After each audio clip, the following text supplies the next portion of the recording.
Greetings and salutations, friends. We are live. Once again, we are live here at the cabin. Uh, we are expecting a big thunderstorm, and I have been warned that um, it's pretty often that the internet goes wonky if there's a thunderstorm here. Uh, yeah, and I see this, even the video here is a little shaky. I'm not sure if you guys are getting that. And here I will give some shout outs to the early people entering the live chat. We have Warble, Harry Toes, Sixes Designs, Restricted Utah, Jonaside, Professor Fez, Jean Claude from Beyond Mystic. Hello, Jean Claude. I enjoyed your stream earlier, but I came in at a really weird time, and oh man, that was not a good time to jump into that stream. It got a little weird. Jonaside is here, and yeah. So I did one show from the cabin about why you need an apocalypse cabin. And lately I've been thinking a lot about this. Some people, like Jean Claude, are already very fortunate. I talked to him very briefly about his setup, and he's got a whole bunch of acres, right? And like a farm, sort of, in Canada. He's very fortunate. The safest place to be for the coming events, the coming turmoil, is going to be in the most rural of places. Now I hear the rain starting already. Okay, so I built this place literally piece by piece. You can see behind me part of this puzzle. Uh, it's basically a 10,000 piece puzzle. But I built this place so that myself and my family would have someplace safe to escape to in the event of really big problems in the city where we were living. I was living in Philadelphia actually when I started the cabin. Um, 2 years ago, I moved from Philadelphia full time to like the Philadelphia suburbs, but still felt I had this premonition almost that something bad was going to happen. Some people, may consider that paranoia. I consider it heightened awareness. And so, even after moving to the suburbs and feeling a little safer, I continue to work on this cabin and make sure that it is a good place to go to in the event of problems. And all around us, friends, we are seeing signs of big changes ahead. Uh, whether those changes will be good or bad remains to be seen, but knowing what I know about human nature, I'm not very hopeful that the changes coming will be good for our society and especially for myself and my family. We as individuals must prepare ourselves for what may be coming shitstorm. The COVID lockdowns have created an incredible amount of stress, anxiety, and turmoil throughout worldwide populations, really. But I think we're seeing it in the United States, and what we are seeing are signs of coming turmoil all over. The rioting is getting worse, not better. The mainstream media is not reporting the truth. Much of what I've seen on the mainstream media have called these events peaceful protests, or mostly peaceful protests. I even saw one where there was literally a building burning behind the reporter, and the headline read, "Fiery but peaceful protests." No, friends, ask anybody that lives in any of the cities that this rioting is taking place. Things aren't getting better there, they're getting worse. More cities will begin to erupt into this kind of chaos in the coming months. More cities. This, my friends, is why I believe that the safest place to be to ride out the coming storm is someplace remote. Here, I built this cabin basically at the top of a mountain. And it sounds crazy, but we really are in the highest. We are like a mile or two. There's a big sign, highest elevation in Pennsylvania. So I'm basically at the top of a mountain. That's where I chose to build the cabin. The more remote and harder to get to your safe location is, the better off you will be. I also chose this location because there is an incredible amount of protein just walking around. And though I am not usually a hunter, if put in a position that I had to hunt to feed my family, I would overnight. I have hunting arrows and hunting bows here, and am a great shot with the bow and arrow. Uh, Another reason is because there is regional food distribution hubs right near the cabin, which means if there was some kind of societal breakdown, there's warehouses of food not far from here.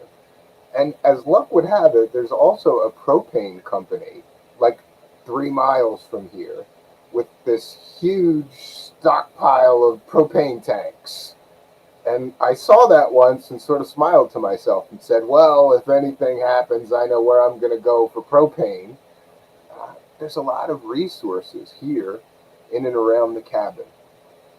And I hope that you guys for tonight will indulge me that we deviate from our normal course, because I consider uh, sort of this, call it a warning, a public service announcement, right? And I may be crazy and I may be paranoid and nothing may happen. But just in case it does, I think it's good to talk about what we can all do to prepare. One thing that I have done recently is, well, I haven't even done it yet. I'm planning to do it. Is to increase the stockpiles of on-hand food here, and by that I mean I want food that is doesn't require any refrigeration, can be stored long term, and is, I guess, nutrient rich. Pound for pound.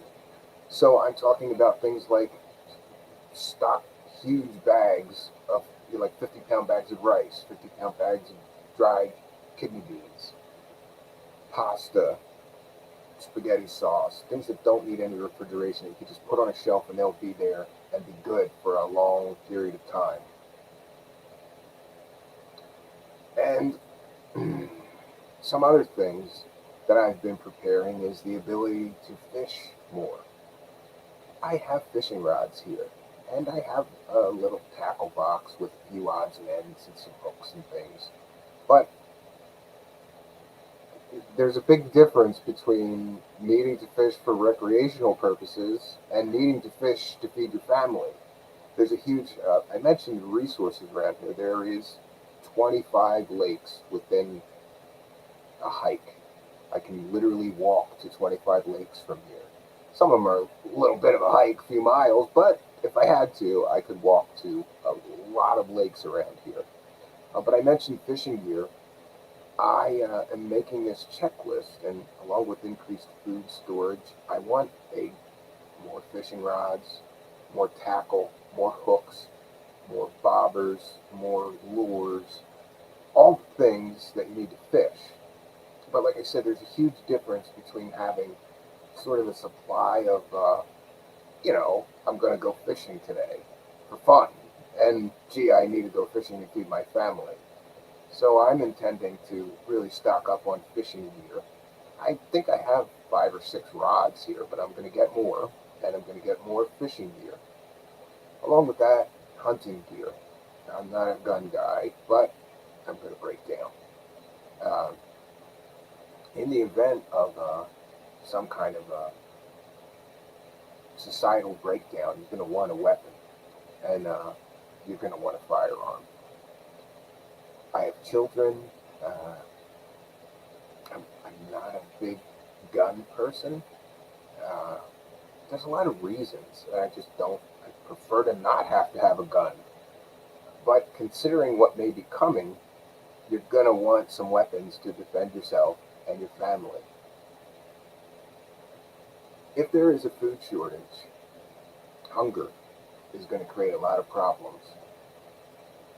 What would you do to feed your family if they were starving to death and you knew that one of your neighbors had plenty of food? What would you do? Now, we'd all prefer to think that we would try to barter, make a deal, I don't know. But it's very easy to see how thousands of people starving, unable to feed their family, might try to come and take your food from you. For this reason, I think it is imperative to have weapons to defend yourself and your family. I'm not an expert on guns, but everybody tells me shotguns. That's the perfect home defense weapon. Why? Because you just aim it at whatever the problem is and you pull the trigger and you're going to take care of that problem. Big spray. You don't have to be an excellent marksman, you know? I prefer something a little more precise, but that'll get the job done if somebody threatens you or your family. Um, yeah, I'm monitoring the live chat, though I haven't pulled up any. I haven't pulled up any comments yet. Somebody mentioned solar power. You're going to want a solar power system. Shortwave or weather radio. You're going to want a radio. Plenty of batteries. If there's a big event, things are going to break down. Your power is going to go out. Power will probably be the first to go. Next, other utilities, water. So I have a backup solar system here, which is probably, I think it's 400 watts, and we have a bunch of golf cart batteries here. In the event of having zero power here, we would still have basic. We could run a small refrigerator that we have here. We could run laptops, charge phones, things like that. We're not running any major, we have a very conservative movie on a bigger TV once in a while. Then again, I think the biggest TV that we have here is like 32 inch, like an old 32 inch. But power will be important just to maintain some kind of sanity in your life. You're going to want to watch a movie. You're going to want to, still do some of the things that you used to enjoy. It's going to be a stressful time. People are going to want to escape even more so than usual, I think. So for me, it's important to have the power available. Also, the power is not just to live. The power is to work. You may need to charge tools or run a power saw, something to work on your property or your place. So power is very important. Equally important is water. We covered that last time. We have a Berkey water filter here. It can basically take mud water and turn it into clean drinking water. So people don't think about these things. But if tomorrow someone turned all the switches to your house off, what would you do? You have to think about these things right now while you have time to think about these things. I mentioned radio. I think that if everything breaks down, radio will still be available. There will still be people broadcasting, and this will be important to have so that you will know what's going on during this time of turmoil. And again, communications is important. So, here we have each member of my family has a cell phone, and the Wi-Fi network. I did some things, and it's basically goes through our whole property here. So we could communicate with the cell phones even if there was no cell network or whatever. I also think that light sources are important enough, and what would you do? And if this is going to be it's not going to be a week, it's going to be months. If some sort of turmoil like this comes, so long-term lighting, camping lanterns work good. We have all kinds of things here. I have some, I meant to bring one in and show you. I have these solar lanterns, which have a solar panel on the top and the light is underneath.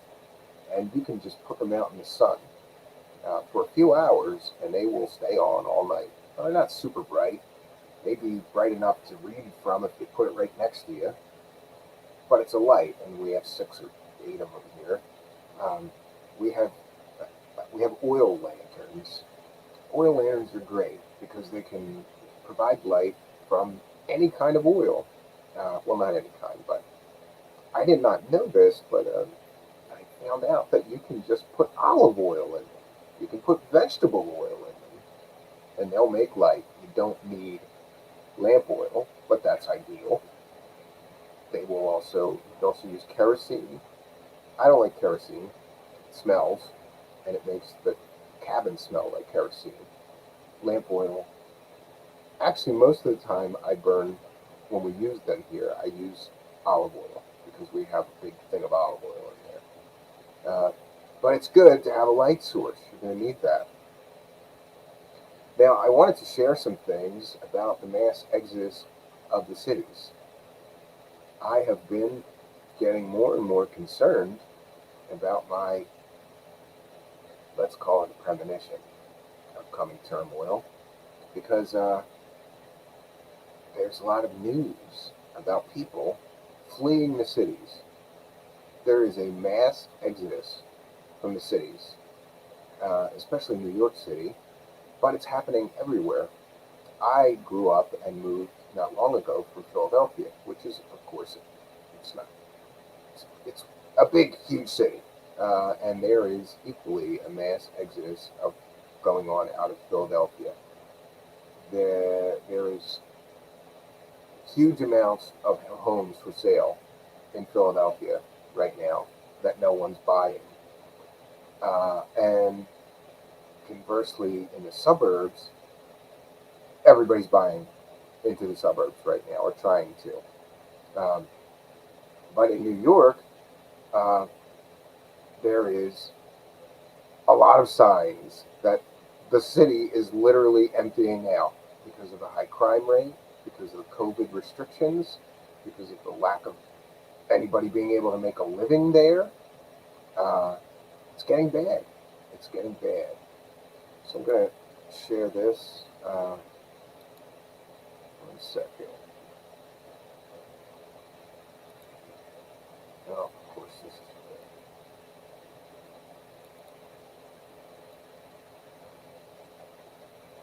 One second, friends.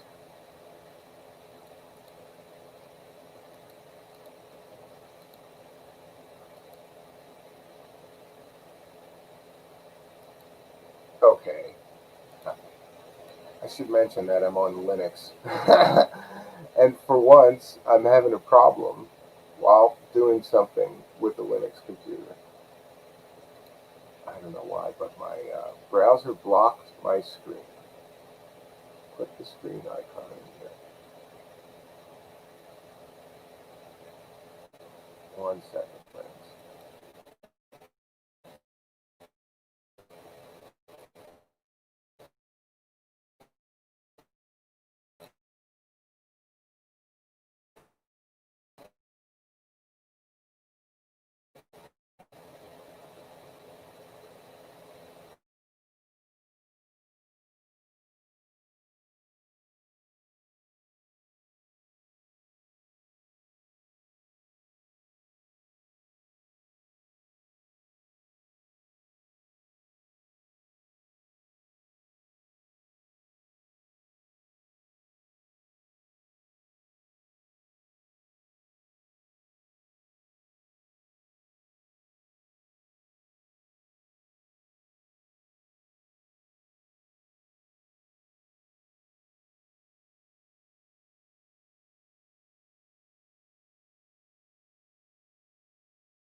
Check one. Hello. Gee, is it fixed? Okay, good. Gee, man, that was weird. That was very weird. Okay, so I'm sorry, friends. I don't know what happened. It just like blinked off right now. So, yeah, but we blinked back. So here we are. This is a live show. We're up here in the middle of the mountains. Uh, these things are going to happen. And now I completely and totally lost my train of thought. I don't even know where I was. Oh, we were going to share the. Okay, yeah, we're going to share. But just give me a second.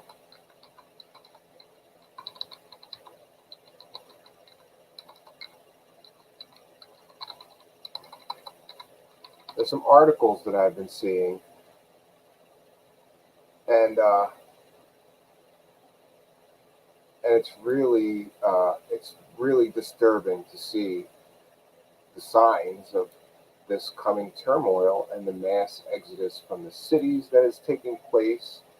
So let's see if this is going to let me this time. Yes, it will. Okay, so now we fixed our other issue too. I'm sorry about that. Okay. Fleet of moving trucks mark exodus from Manhattan's troubled Upper West Side. Moving trucks were out in force on Manhattan's Upper West Side on Saturday, leaving Guardian Angels founder Curtis Silwa practically tripping over them. The mass evacuation of Upper West Siders from New York City is in full effect. Silwa, who lives on West 87th Street, lamented, blaming the city's decision this summer to house hundreds of emotionally disturbed homeless and recovering addicts in neighborhood hotels. The mayoral candidate Silwa has been organizing and welcoming Guardian Angel patrols in the area. Uh, so this is just one story. If you Google mass exodus or exodus from New York City, let me try that again.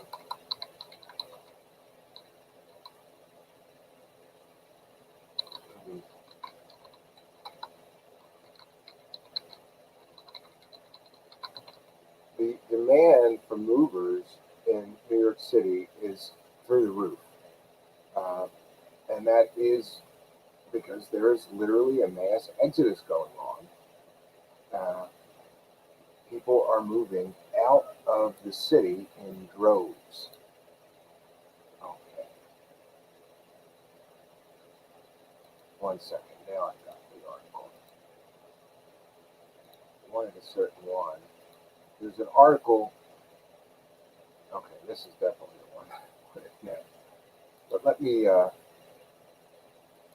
just hold for a second because there's a stupid ad on this page, and I hate playing their ads.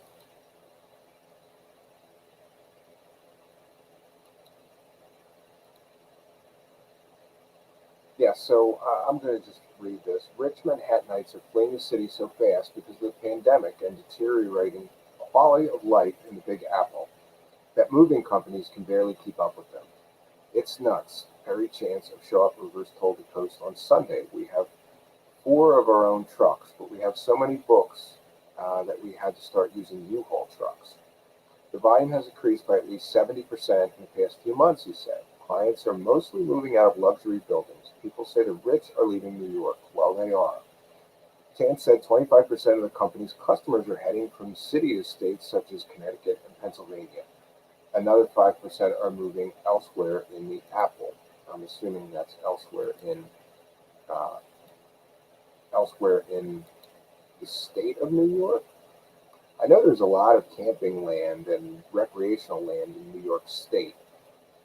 So, and I also hear that a lot of rich New York people are buying up cabins and properties in rural New York State. Uh, and you can't buy a cabin right now. You can't buy like a vacation home right now, at least not easily, because they're all being bought up. Um, and that's a strange thing. And it's not just only the wealthy who are trading big city life for the suburbs. When you have an office on Park Avenue and you don't see anyone but the less fortunate, the homeless, no more day-to-day workers, the high rent makes no sense, explained a small business owner at U-Haul Truck Rental Center on West 23rd in Chelsea as he prepared for a move to Long Island. I have 10 people who just moved out of the city, a Manhattan businessman said, 2 of my business partners and 8 employees. Stephen Basaganago, a 41-year-old insurance underwriter, said he is moving out with his wife and 2-year-old daughter from Murray Hill in Manhattan to upstate Poughkeepsie. In the burbs, it feels more normal. Put a mask on and do what you have to do. Gano told the Post. Here, all the stress and posturing by the Blasio administration, it just adds to the stress on us.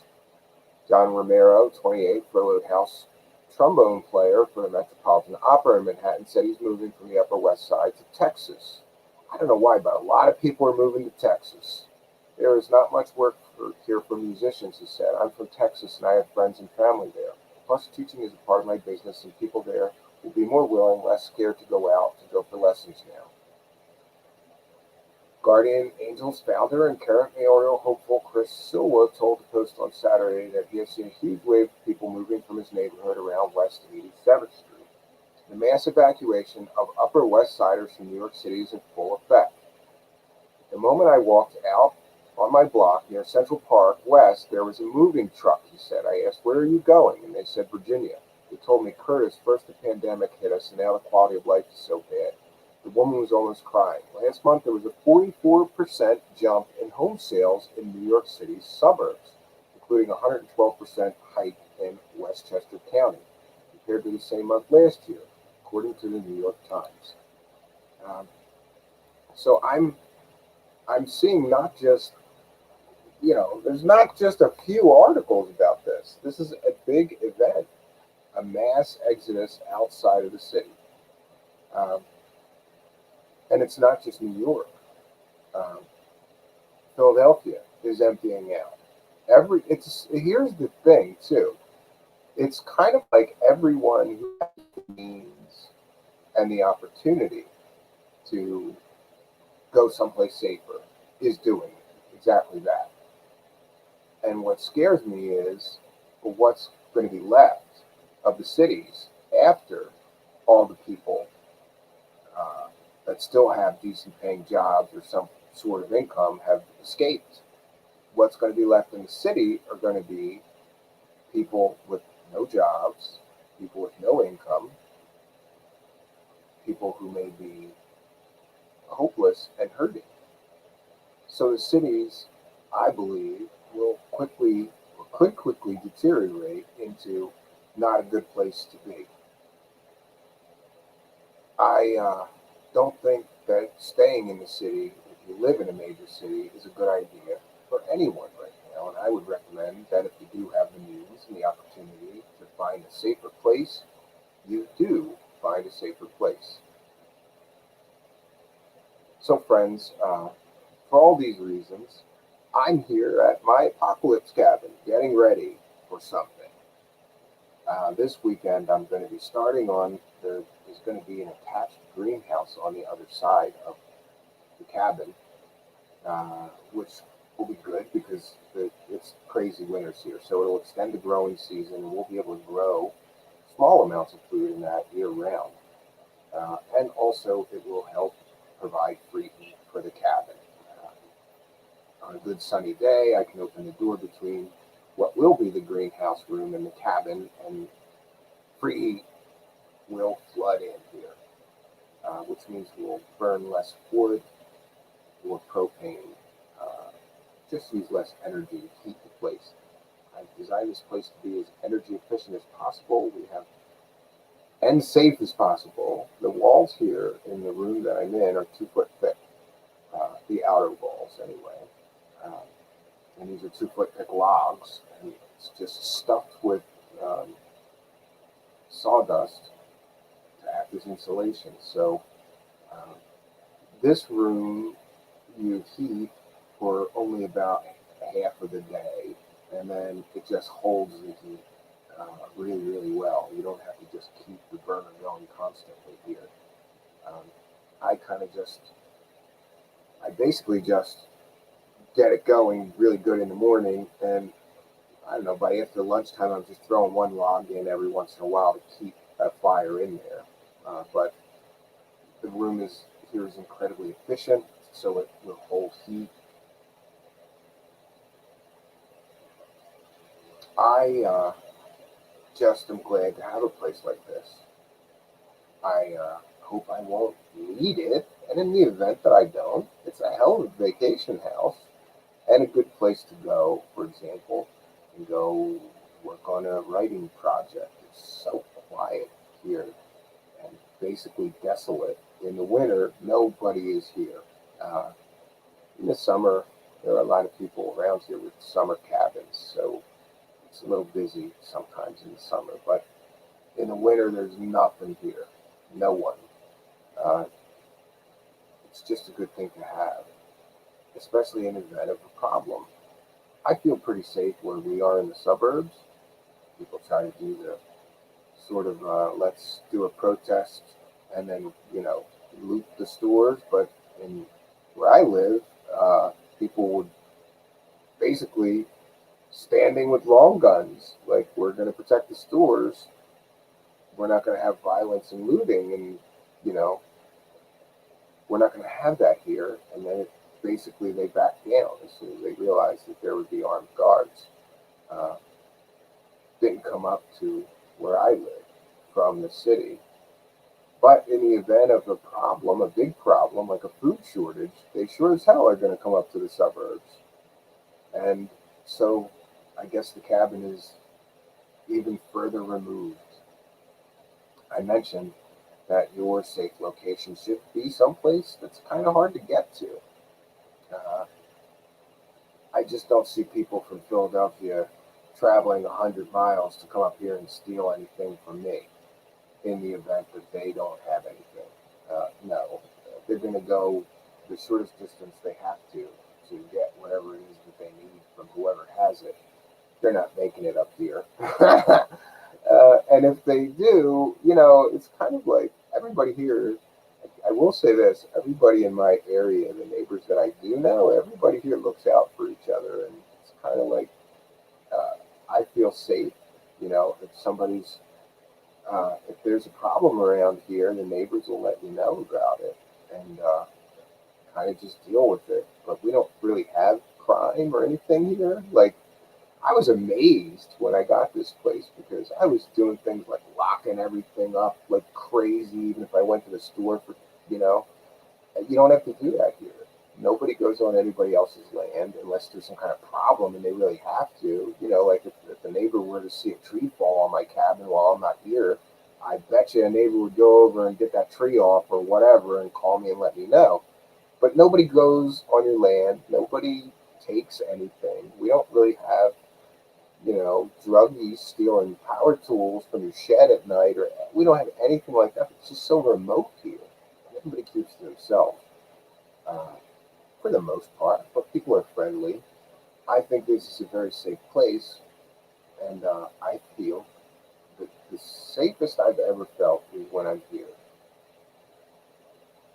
and I'm glad to have that for my family, really. Uh, Something about being a man, right? We are, we are charged with protecting our family. We are charged with protecting our family. And no matter what comes, we have to do that. We have to make sure that our family is safe, warm, and fed. And I don't know, maybe I worry too much. And this place, though, helps me worry a little bit less about those kind of things. There's a lot of things and work here to do.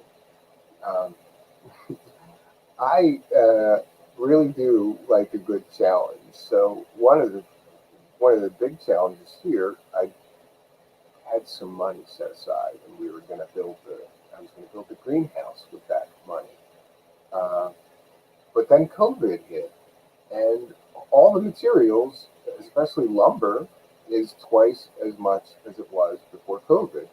So now the money that I put aside and budgeted and was pretty sure was going to pay for all the materials that I needed is nowhere near enough to do it. So, I kind of thought about it and how am I going to overcome this challenge? And I started looking around, and there's wood everywhere. It's just trees, not lumber. Uh, so I'm going to figure it out. I'm going to use natural trees, small round trees instead of 2x4s. I'm going to do whatever I can do. I've already got enough windows to build all the walls all the way around, more than enough windows. But then we're going to need, the only thing I can't avoid buying from like Lowe's or Home Depot is the plastic sort of, it's kind of like metal roof sheeting, but it's plastic and it's clear for the top, for the roof section. Um, can't avoid that. But everything else, I think we've got all these windows, making a floor out of log rounds and mortar mix. Um, yeah, so adapt and overcome because I just, it would be so easy though. That's what kind of kills me. It would be so easy to just go to Home Depot, buy a whole bunch of 2x4s and frame this thing out and slap it together in like 1 or 2 days. But now, since I kind of have to make each beam out of a tree or tree pieces or tree branches, it's going to take a little longer. But do have this fascination with building with natural materials, as much natural materials as possible. And I kind of think, yeah, I think I could go to Home Depot or Lowe's and buy the stuff, buy the lumber, or I can use what we have here on our land, which is substantial. There's fallen trees and huge fallen tree branches all around. And I also have permission from the community here that anything that's public land, I can go on and take anything I want, as long as I'm respectful. So, like, they don't want me cutting down any huge trees and making a mess of something, but I can go in there. I call it my off-grid hardware store. Or, well, really, it's the off-grid lumber store. Some assembly is, however, required. So, you know, these are the challenges that I'm facing with this place. I got to build this greenhouse. We need it, and and I want it, and it's part of the major plan of the cabin is to have this greenhouse to help with the heat situation here, and also to grow food in. The summers here are too short. That greenhouse will. It's going to be 10 by. It's going to be 12 by 24. So that's a pretty big greenhouse. Besides just starting plants, I think we may have a few, you know, deep garden boxes that will have things like tomatoes and peppers and things that are will just continue to bear fruit. Those species that continue to bear fruit, and you just leave them. Uh, we'll probably have some of those. So here at the apocalypse cabin, and that's another thing. I feel like I'm rushing everything here, just in case, and I feel like I'm a little obsessed with like taking things here, just in case.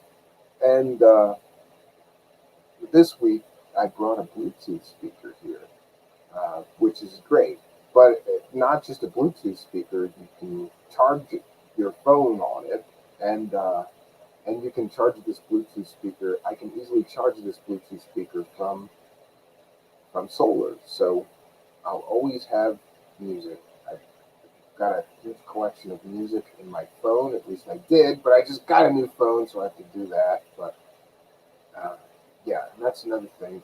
Make sure that you have CDs, records, cassettes, MP3s, and a way to play them. You're gonna want music in your life still.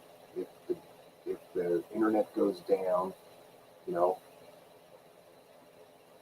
imagine our children if the internet just goes off for a few months. Everybody is so spoiled now with being able to play literally anything you want, anytime you want. But if the internet goes down, you're going to need something like music. on CDs. Remember those? So all physical medium goes here to the cabin.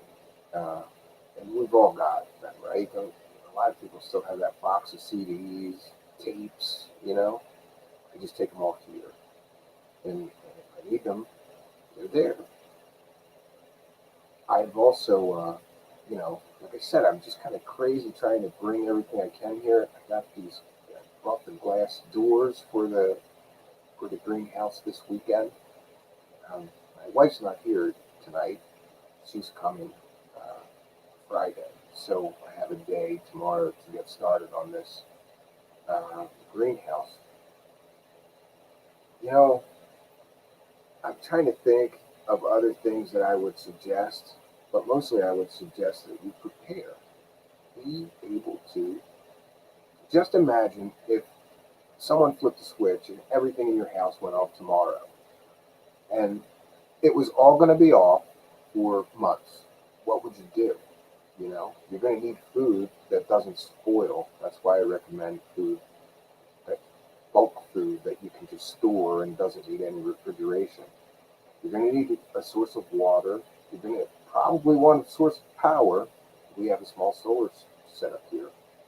Uh, you're going to need a food source. You're going to need a means of hunting and fishing to provide protein for you and your family. And this is going to be an important skill. So if you don't have those skills, now's a good time to try to learn some of that stuff. Get some books. I have a lot of books here at the cabin too. They're sort of survival based, like edible plant guides and things like that. I've even got my old Boy Scout manuals. Really, I found them.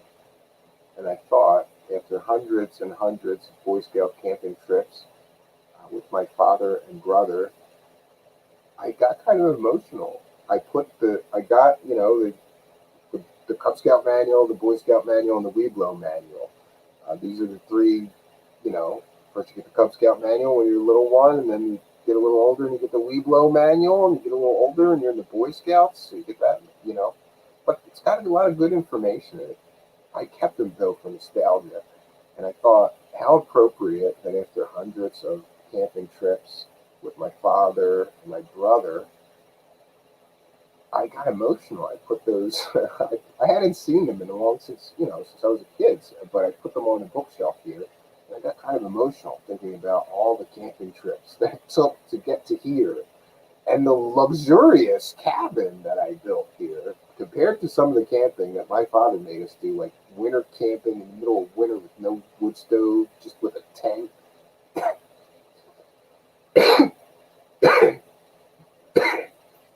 That wasn't fun. But he would say like, it's only 40 out tonight, and your sleeping bag says it's good to 0, so you'll be fine. No, you know. But yeah, we did. My father made us do survival camping trip too, and that was like, okay, you're gonna build a shelter and all this stuff. So, but it was fun to me to put those books on a shelf here in my cabin that I had built. I wish to God that my father could see this cabin. It's quite a step up from the tent camping we always did, and later we had a tent trailer, which wasn't even a pop-up trailer. It was like a trailer that you put a tent on top of. Kind of crazy. But like I said, here we have a really good setup for what is essentially long-term camping. It's just as comfortable to me as a house. The only real difference is we don't have a flush toilet here. We have a composting toilet. If you don't know what that is, look it up. You're probably going to want one of those too if everything goes down. You gotta have a way to deal with that, and that's the easiest way in a remote situation to deal with that. And honestly, I thought that was going to be a lot harder to deal with, but it's pretty easy. Yeah, and it doesn't need any water or sewer line or anything. You can put one of those anywhere. People use them on sailboats, in RVs, and cabins. Uh, you're gonna want one. So yeah, beats the old camping that I did with my father. We used to dig a trench, and we had this like seat. It was gross. Yeah. So These are my notes from my apocalypse cabin. These are things that I'm trying to do to prepare for what may be coming turmoil. It's good to have a place and you can sort of stockpile supplies and things, and it's just in case. Otherwise, it sure is a fun vacation home. And this summer, my family and I probably spent more weekends here at the cabin than we had in the last 2 years. Um, and I'm thankful also that we had the cabin because if we didn't have the cabin, my kids would have had zero to do all summer. There's just nothing to do with this lockdown and everything. But the cabin gave us, a nice place to go to and something to do with the kids. Take them to the lake swimming all day. They got their fill of the lake, and I guess this weekend will be the last sort of swimming week. So I was thankful to have the cabin also because of that. So, with all this being said, I will turn my attention to live chat. Sorry to ramble so long. Uh, I had notes and a sort of set plan, and then sometimes things don't go as planned, really, friends. So, if there's any questions or comments for me in the live chat, please put them in all caps. And we're trying this new setup here for the first time, but the USB mic did not work. So I'm using tonight the microphone on the webcam. If it's not so good, that would be why. Okay, friends.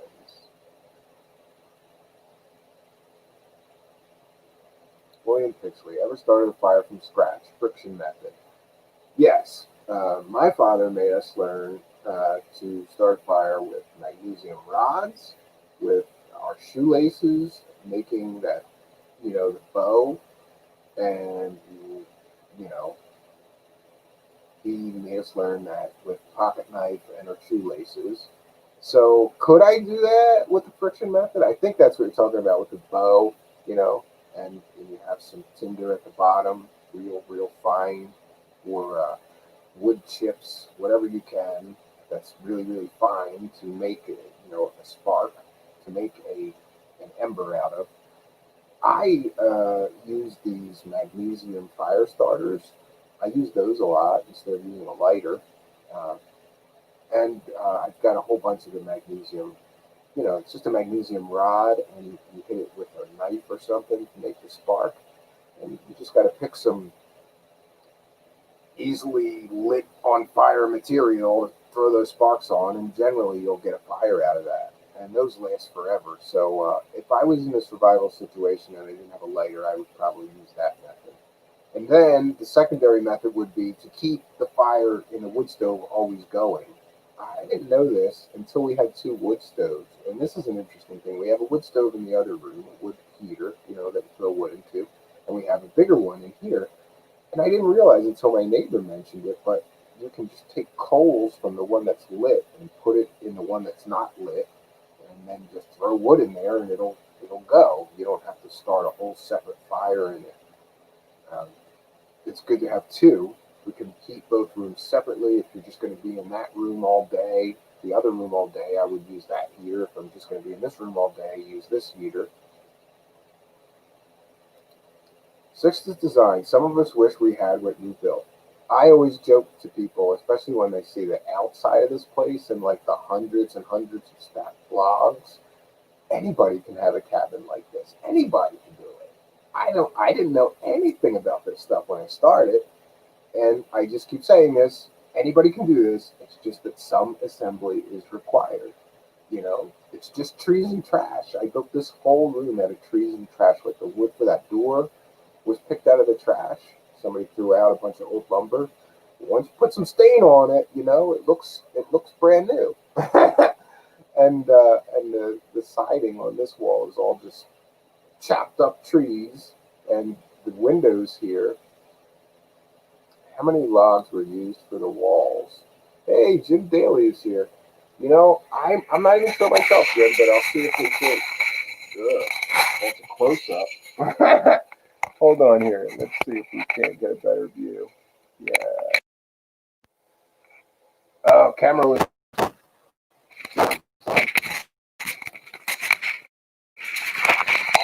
Uh, let's see here. Oh, start cam. There we go. Oh, we got the wrong camera though. Boy, hold on. USB camera. There we go. Let's see if we can't try that again. Jim Daly, my old magician friend, is here. See if we can't do this without a problem. Yeah, I don't know, Jim. Hundreds and hundreds of logs were used here. This is the back wall, and there's the wood stove. Pardon the mess. And let's see if we can't poke around to this side. It's a little dark over there, but I don't know, Jim. I lost track after a few hundred, but I can tell you this, Mr. Daly, um, it was all uh, it was all fallen trees. In other words, trees that have fallen on our land, and it was standing. After I thought that the fallen trees were going to be plenty to build this thing, right? And then sorry, friends, let me just try to adjust this thing. So I got all the living trees. There we go. So I got all the living trees, or I'm sorry, all of the trees that were dead and already felled, and I started chopping them all up, and I made this huge pile of 2 foot thick logs. And then I thought, that's got to be enough to build this thing. And I only got about a third of the way up of these walls with that. So then we looked around the land, and my neighbor helped me, and he showed me all these standing dead trees that were already dead, but they were still standing. And some of them were like a hazard. And I've got children, so we chopped all those down. And then we chopped them into 2 foot sections. And I made this huge pile of wood. And then we got only about another maybe three quarters of the way up the walls. And then my neighbor, we were pretty much out of usable material, and I didn't want to thin we have more woods next door, but I like that there's woods. So I wanted to leave that. He got me 2 dump truck loads of logs, and we chopped those up, and that's about what it took to finish all this. So I don't know how many, Jim. It was a lot of logs. Next to 6 design. Fire sticks are great. Yeah. William Pixley, you don't have to use a box even. You can make a charcoal ember aggregate. Good videos on YouTube. Yeah, there may be. Use a bow. Serious question. How does everyone feel about arming yourself in these times? My hubby has many guns, but I hate them. Wow. By the way, I think that it's a necessity in today's times to have a weapon. And let me ask you a question. As much as you hate those guns, right? If there was people rioting in your neighborhood and breaking into people's houses and looting houses, forget looting the stores. What if they were done with the stores and they started looting the houses in your neighborhood? Wouldn't you be happy that your husband had all those weapons? I think that you would.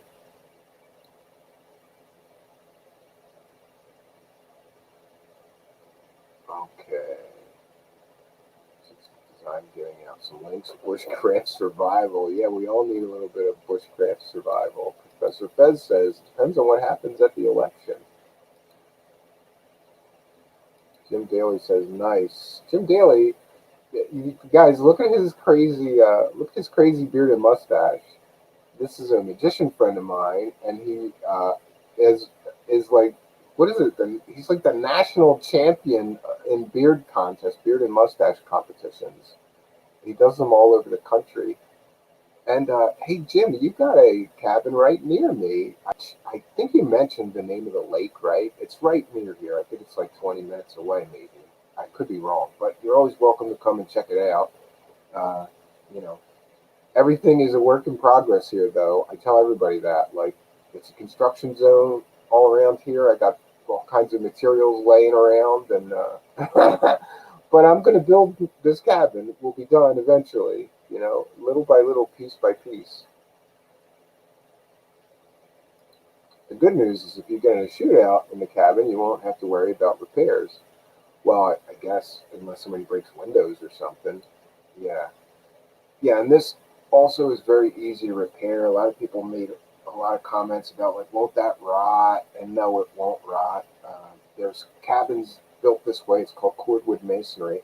There's cabins built with cordwood masonry, this method, in Europe that are 1,000 years old that are still in use. People are still using them. The secret is a big overhang so that water doesn't run down the walls on the outside. So you put a big roof overhang, and the front's going to have a porch, a covered porch over it, so the water won't hit that. And then I'm just putting a little eave, or I'm not sure what you call it, just an overhang or an awning over the back wall, which will also serve as a secondary sort of firewood shed, because there's a window right here. So in the back here, if there was an awning and the wood was all stacked up, I could just open the window and throw it through the window. That's what people do around here. It'll work. Yeah, Jim Daly. That's what it is. Arrowhead Lakes. Yeah, that's a really nice place. We don't have a lake here at where we're at, but we have a fishing pond, and we're right next to Goldsboro State Park, and that's a lake. So that's where we've been going most of the summer. Uh, Arrowhead Lakes is private, so we have never been to that one, but we've been to Tobyhanna, Hickory Run, and a few others around here. What's the other one called? It's like Promised Land State Park. I found this place, Jim, and I looked at the satellite map, and I just saw lakes all around where we were looking to buy the cabin, or cabin land, really. And I saw all these lakes all around what would eventually be here at the cabin. So I said, "This is great." And they're mostly state parks, but there are some private ones. Professor Fez asks Jim Daly, does the beard have its own name?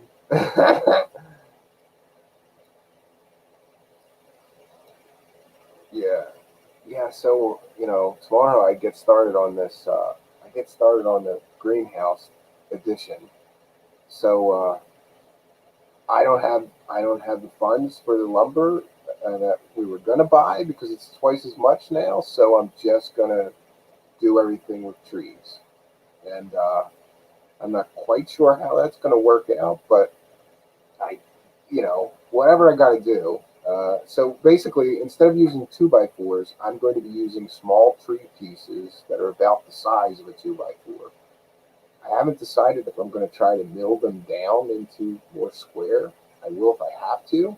Maybe I'll make some rough cut sort of 2x4s out of trees. I don't know. I don't know what I'm doing. I have no idea. I just know that I'm not going to have the money for lumber. So I have to get creative, and the off-grid lumber stores all around me. It's just like I said, some assembly is required. Oh, Spud Wipe, of course, but I hate them. I have a permit and carry a loaded pistol in my car, but I never want to use it. I understand. I would never want to use it either, but if I have the choice between using it and defending myself or my family and not using it, the choice is simple. Tim Daly says, when I was competing, the styling was always different. Yeah, this is just one of his amazing beard and mustache sort of styles. He had all different ones, and I think for a time he just had a handle. When I met you, Jim Daly, you just had a handlebar mustache and a little thing. You didn't have this whole thing. But then later it got, I guess, as he got more and more into the competitions. Jean Claude, I'm aware. Jean Claude says you could buy an attachment for your chainsaw to mill board. I'm aware of that, but everyone that I know that bought like the $200 chainsaw mill was very unhappy with what it does. It's just not, uh, you know, and run through chains like crazy, and it's slow as shit. My neighbor, I got to see his, and I was so excited to buy one. And then I saw his. Maybe he doesn't have a ripping chain, maybe a lot of different factors. But to make like one live slab that was like, I don't know, 20 inches wide by 8 feet long would take an hour. You know, so it's just not. I don't think it's a. I did see these mini mills that you can make square boards out of or make beams out of trees. I'm going to look into one of those. And also, I have I have an 80-volt electric chainsaw. That's my best chainsaw. I had a gas chainsaw, stopped working. I took it to somebody to fix it, and they could never get the parts and just kept it. I don't know. And then we have I have a smaller gas chainsaw here and two other plug-in electrics. So powerful gas still, or one of the good brands, really really powerful with like a 24-inch blade. That's something I would really like. I use a chainsaw a lot around here. uh, yeah, Jim Daly says look up my name on Google, you'll see different pictures. So yeah, he's got a ton of them. And Jim Daly's, what's funny, he's one of the best comedy magicians ever on planet Earth. And I miss seeing him. I got to go. Hopefully, Jim, this COVID nonsense will be over and shows will begin again. So yeah, I wanna come out. I know that you still do some comedy shows once in a while, and we all need to laugh. So that would be a good thing. Beyond Mystic says you do need a specific chain. Yeah, generally it's called a ripping chain. And he didn't have a ripping chain for one reason or another, but then he did get the ripping chain, and it was only slightly better or faster after he got the ripping chain. He's got a good still chainsaw with, I think, a 20-inch bar on it. So, you know, I think that more likely than not, though, Jean Claude, I'm not going to try to square anything. I'm just going to use the natural round wood. I do have a draw knife here, so if I need to level them out, I can use the draw knife for that, and I will debark. I'm going to be probably using, you know, trees that are like this thick or small, like this thick, as beams. I need to make a bunch of beams that I can nail these windows in between on the walls, and then there's got to be some beams for that plastic to go to form a roof. So I'll figure it out. I'm starting on the floor because I know how I'm doing that, and I shared earlier, but I will share that again if it lets me.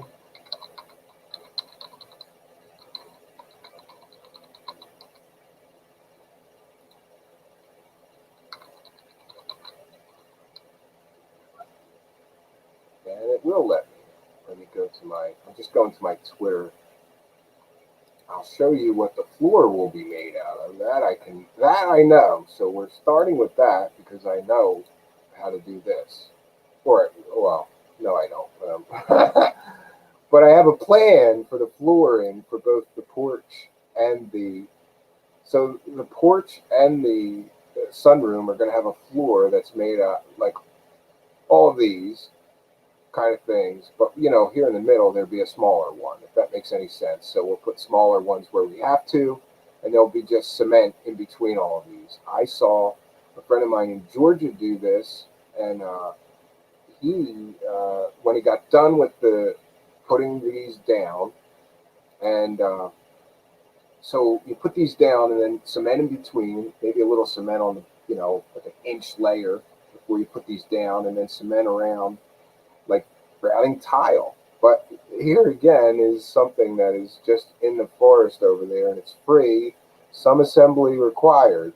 But a friend of mine did this kind of floor, and it really turned out great. When he was done with the cementing and everything, and it dried really good, he went over everything with a belt sander, the wood and the cement parts, to sort of beat it down if there was any high spots, and then he just polyurethane over it, and it's a beautiful floor. I think it's a good choice for us here because I got a bunch of trees around here, and my neighbor has a huge log pile that he said I can take whatever I want from. So this is how you go a cabin for pennies, I guess. Uh, so I know this is what the floor is going to be, so we're going to start with there. Jim Daly, thank you for the compliment. I still want to stop up your cabin sometime soon. You're always welcome, Jim. Just give me notice because I like to make sure that I have plenty of food for guests that come around or whatever, and or do like a cookout if you're going to come or something, or maybe we'll just go fishing and I'll take you to the local.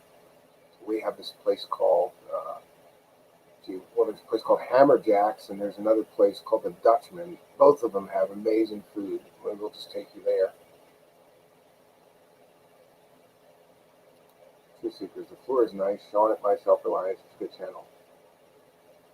Jean Claude, I know him. Well, I don't know him, but I talked to him probably about 20 different times, uh, and he's amazing. And he's one of my inspirations for doing this stuff because it's kind of like I, I think though that I'm jealous of that guy because he does stuff with just hand tools all day long, but he's got more time than me, so I caved on the hand tools and said, no, I'm going to need power tools because I'm only here for short times every week. This week is a rarity. I'm going to be here Wednesday. I'm going to be here tonight until Monday, I think. So I'm going to try to really get going on this. Seems to me like with the big projects, if I could see progress on it right away, I stay excited, I stay on it, and I keep going until I get somewhere with it. So, yeah, he's a good channel. Yeah, now he's doing all that gardening stuff, which I love too.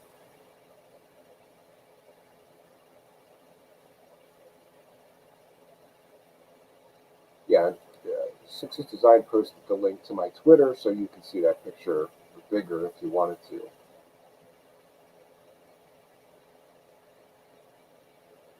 Yeah, I heard. Yeah, he's in Canada. You guys got some. I'll give you Canadians this. You got some manly men up there, right? And here we have. I don't know. City people are just lazy to me. Like these guys that live out in the country, man, they know how to take care of things and do things and fix everything and like heat their houses without paying somebody, get their own water source without paying somebody to do that. They're more self-reliant. So, yeah.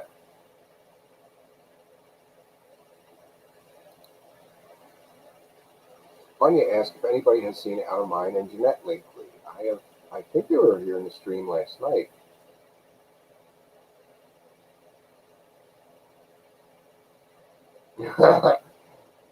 Oh, I thought that you said he is the hero of Ontario. I have to say he's here in Ontario.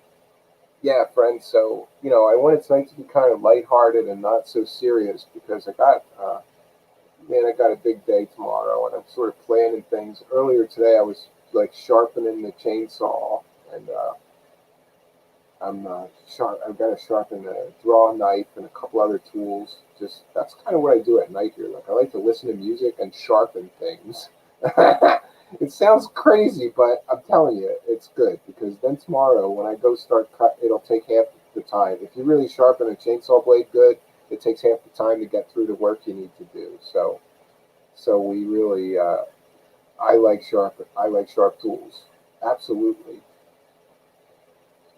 Yeah, so Jim Daly has got a cabin not far from me, a place called Arrowhead Lakes. There's just lakes everywhere here. So that's why I'm stocking up on fishing equipment, because in the event of a big problem, fish is going to be important. And I don't know, and both of my boys will eat fish. My wife won't eat any fish, so I'm going to have to find alternate protein sources for her. But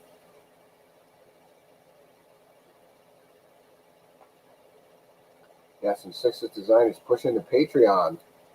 Pushing the Patreon. Oh, and I did just want to mention for a bit of business that I want to thank everybody because we just passed 500 subscribers. And I want to especially thank Jean Claude because Jean Claude, I don't know if you know this, but every time I come in your chat and you say, "Hey, Steve from Truthseekers is here. Go subscribe. We get like 10 people subscribe, and that's awesome. So thank you. I really appreciate you helping me out like that. And we'll do that guest appearance on your show, so that I can, take more of your viewers. We like your viewers. Yeah, so 500 subs. Jean-Claude, I don't know how you're doing it, man, because I got to talk to you and figure out how you did it, because you went in this almost the same amount of time, Jean-Claude. You had maybe a month or two head start on me, and you're up to like 8,000, and I'm at 500, so I don't know what you're doing right that I'm doing wrong, but yeah. Cool, I'm happy, love your show, more people should sub to you. Yeah, I appreciate that. I've been watching your show. And like, I don't agree with a lot of this stuff on your show. I just don't. But it's still entertaining, and it's fun to check in. It depends on the guests that you have, too, like, right, to see what are you going to be talking about and who's going to be on. Some of those people I've never seen before, so I don't even know what they're going to talk about, but it's good to sit in and see what's going on your show and the kind of direction that you're going. It's got a great platform, and it just keeps growing. God bless them. We need more growth. Oh, so Jean-Claude, I thought this is a brand new YouTube channel for me. My old YouTube channel got over 1 million views, but I think I started it in like 2008 or something. And it was a hodgepodge of all different creative projects, not just for my show. So I wanted to start a new one. I had no idea how hard it was to get to 1,000 subs. I just thought, I'll get to 1,000 subs in a month, and then we'll be monetized, and we'll be fine. So we had to sort of find alternate forms of monetization, like the not so super chat donations. And those are basically, you just pay, you make a PayPal donation, and then I will read out whatever you put in the note line. So that's the not so super chat donations. I wanted to let me see here. I want to. Oh, I've got too many passwords, friends. I've never, even being a computer guy, I've never come up with a good solution for that. They want to do a security check to let you see PayPal. It's great. And by the way, I did get a new phone, so we can begin to do the open lines again soon.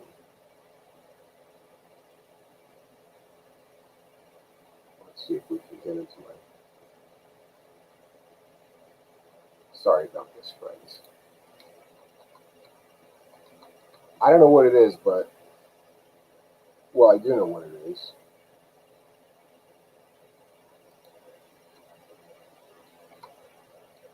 PayPal, eBay, Amazon, all the major sites do not like Linux.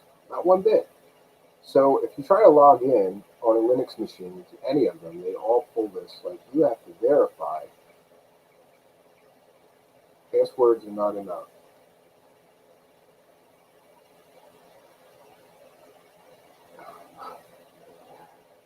Oh, I think that's it. I can't see. You're going to tell, like, these companies ought to know that, like, really some people are visually impaired, so this is a little harder on me. Okay. Identity confirmed. Yeah, so they don't like Linux one bit. So what they do is they make you do some kind of verification. Okay, so we didn't have any donations today, but our last donation was from Keltrude with a kind donation of $10, who says, "Hey, Stephen, appreciate all your hard work to help bring us the truth. Much appreciated. Thanks, Kel." And yeah, so those are the not so super chat donations. There's a PayPal donate button in our About section, or you could sign up on Patreon, which I'm happy to see so many people doing. That enables us to continue moving forward.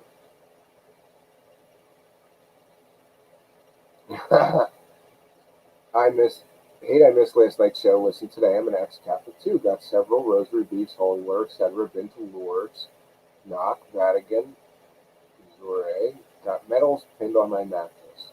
Yeah, I'm a recovering Catholic myself, and I know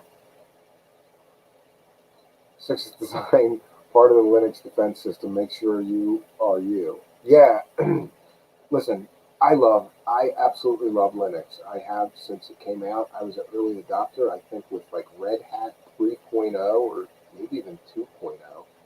As soon as you could like buy it on a CD and install it, I did on a spare computer, and I've been using it ever since um, for most of my needs. But then, I still need a Windows computer for some things.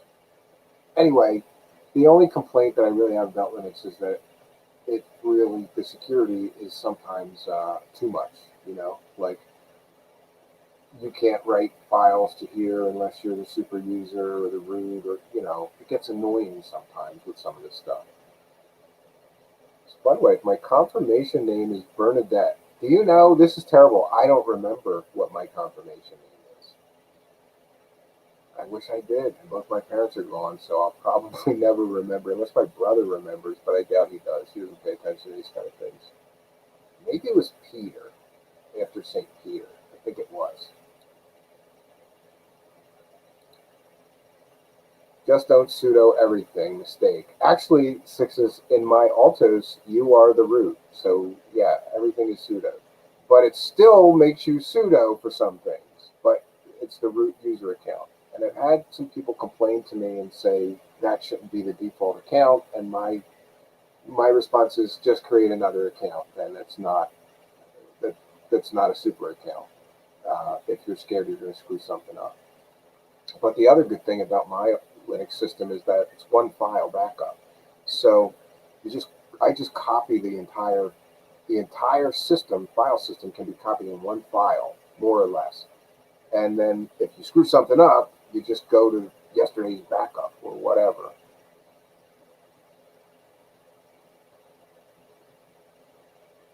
I really should use my Linux more often. I also love it, and I feel much more secure using it. But yeah, I have this old iMac that somebody gave me, and it's only a few years old. It's an 8-core machine, and it was free, and it's got, I don't know, 8 gigs of RAM, I think, or maybe more.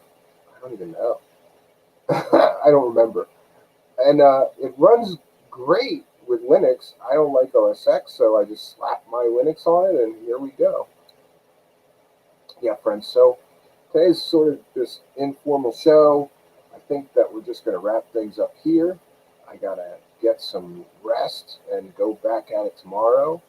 Tomorrow night, we'll have a more formal show with a formal topic and presentation. But for tonight, we get notes from the Apocalypse Cabin. Part 2. If anybody does, any of my friends, especially from the show here, if you do have any specific questions about sort of off-grid and survival stuff and what you should be stocking up on, feel free to email me. I'd be happy to help any of you guys. It's kind of why I'm talking about this, because I really do think that we're on the verge of some major turmoil, and I don't want to feel like later, like I should have said something. If nothing happens, you'll just have some extra food and batteries laying around, maybe, right? You'll be a little more prepared for the next tornado or small problem event in your hometown. So I think we're going to call it a show here. And again, we'll be back tomorrow night. I'm not sure what time yet. It depends on how things go tomorrow with the build process. But tomorrow we're going to be, starting at least on another major renovation here, which is to add yet another room, which should bring us up to around, I don't know,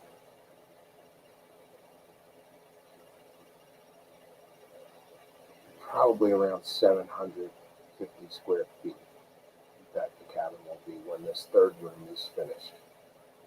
So I'm looking forward to that, because besides a greenhouse, it's just going to be like a sunroom, like a secondary living room. and basically 3-season room, unless we throw another wood burner in there, which I probably will because I love wood burning stoves. I'll put a tiny one in there, and between the sun and that, it'll be fine to be a 4-season room.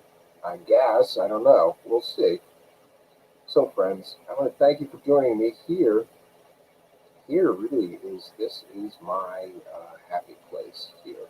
That's another thing. I highly recommend that everybody build a cabin because even if you don't need it for survival reasons, you need it for spiritual survival reasons.